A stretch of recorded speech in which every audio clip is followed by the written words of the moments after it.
সাবেক সংসদ সদস্য গোলাম মাওলা রনি বলেছেন, জুলাই বিপ্লব ভণ্ডুল করার চক্রান্ত করে সর্বশক্তি নিয়ে মাঠে নেমেছে আওয়ামী লীগ। সম্প্রতি নিজের ইউটিউব চ্যানেলে দেওয়া এক বিশ্লেষণে এসব কথা বলেন তিনি। গোলাম মাওলা রনি বলেন, স্বাধীন বাংলাদেশের ইতিহাসে ২০২৪ সালের জুলাই আগস্টের গণ অভ্যুত্থান ইতিহাসের একটি মাইল ফলক।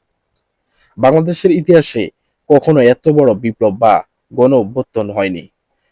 কোনো বিশেষ রাজনৈতিক দল বা গোষ্ঠীর নেতৃত্বে কিংবা কোনো পক্ষের ইন্ধন ছাড়াই মানুষ রাস্তায় নেমে এসেছে। ২৪ ঘন্টার মধ্যে ১৫ বছরের একটি শাসন ব্যবস্থাকে শফিকুর বদলে রহমান। দিল। এমন ঘটনা মূলত বাংলাদেশে এই আগে ভদ্রলোক ঘটেনি, ভারত পাকিস্তানেও ঘটেনি, এমনকি শ্রীলঙ্কার গণ অভ্যুত্থানও এরকম ছিল না। তিনি বলেন, বাংলাদেশের ইতিহাসে এই প্রথম একজন সরকার প্রধান দেশ ছেড়ে পালিয়ে যেতে বাধ্য হলেন। এরপর আমরা ভেবেছিলাম এবার কিছু একটা হবে, কিন্তু দেখেছি সবকিছু তছনছ হয়ে গেছে। নতুন এক শ্রেণীর দুর্বৃত্ত পয়দা হয়েছে, এমনকি অপরাধ বেড়ে গেছে, যে অপরাধগুলো আমরা আগে কল্পনাও করিনি।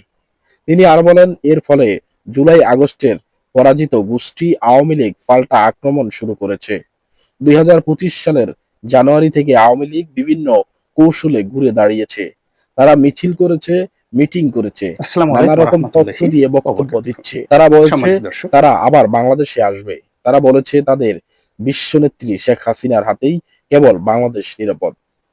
সাবেক এই সংসদ সদস্য বলেন, তাদের যেসব নেতা ৩ থেকে ৪ মাস লজ্জার মুখে দেখাই দেয় নাই, তারা সবাই এখন দেশের বাইরে থেকে জাতিকে বিভ্রান্ত করছেন। আসসালামু আলাইকুম তারা বর্তমান রহমতুল্লাহি সরকার, ওয়া গণ বারাকাতুহু। অভ্যুত্থান সহ সম্মানিত বিভিন্ন দর্শক, বিষয়ে মোবোক্রেসি তৈরি করছেন। তারা এমন সব ন্যারেটিভ প্রচার করছে যা সামাল দেওয়ার ক্ষমতা বিএনপি ও সরকারের নেই। মেহের শরীফ, চ্যানেল ৫।